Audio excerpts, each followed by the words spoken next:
Good morning, everybody. Dr. Courtney King here, and today I wanted to talk to you guys about the importance of sleep in your circadian rhythm. So I decided to film first thing in the morning, just when the sun has gotten up, so I could give you some good real-time pointers on how to get a better night's sleep. But first, why is getting the right amount of sleep so important? Do you wake up tired, dependent on caffeine? Do you have that mid-afternoon slump where you're just so tired you need more caffeine? Well, maybe the problem is you're not getting enough hours of sleep, and maybe you're not getting a proper quality of sleep. 2/3 of Americans are not getting 8 hours of sleep, so most likely that includes you. So the first thing I'm going to do this morning is show you one of the tips for correcting your melatonin. And the first important thing is right when you get up, if the sun is already up, which it's just coming up right now, is you want to let in as much natural light as possible. So I'm going to go open the blinds and let in the light first thing here.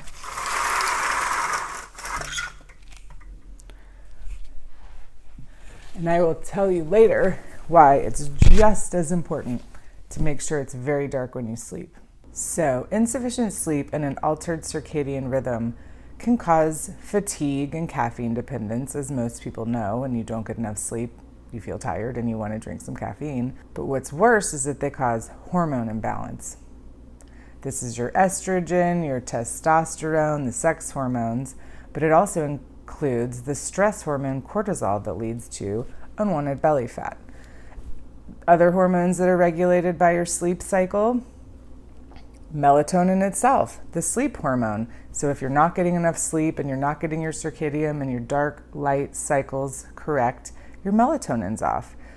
The main reason to get the sunlight as early as you can right when you wake up, natural sunlight, is because it says melatonin, we're done. Turns your melatonin production off and lets you have energy and feel like it's ready to start the day.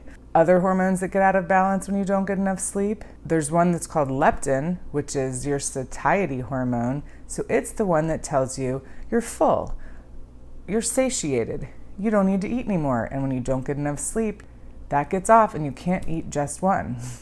The other hormone that I wanted to talk to you that gets really messed up when your sleep cycle's off is called ghrelin, and that is your hunger hormone. Ghrelin goes up 15% when you do not get enough sleep, and that causes carb cravings and sugar cravings. Anybody get any of those after you don't get a good night of sleep? So recent studies have been coming out in regards to weight loss that sleep might be more important for weight loss than exercise. Does that mean we can just sleep till noon and stop exercising and we're going to get skinny? Of course not. But if you're trying to lose weight and you can't lose those last pounds and you're doing all the things you should, maybe sleep is what you're missing. Not getting enough sleep also leads to decreased insulin sensitivity, which puts you at higher risk for diabetes, or if you have diabetes, it can make it worse. It also worsens anxiety and depression, obviously, and of course, it can lead to weight gain. So what do we do? What if we're getting 7 to 9 hours, but we're still feeling tired? Some people need closer to that 9 hours of sleep, and you know who you are. But if you're only getting 6.5 and you think you're doing fine, I'd rethink it. Everybody needs 7 to 9 hours. And even more important, kids. Little kids need 10 to 12 hours to sleep. Teenagers need 8 to 10 hours to sleep.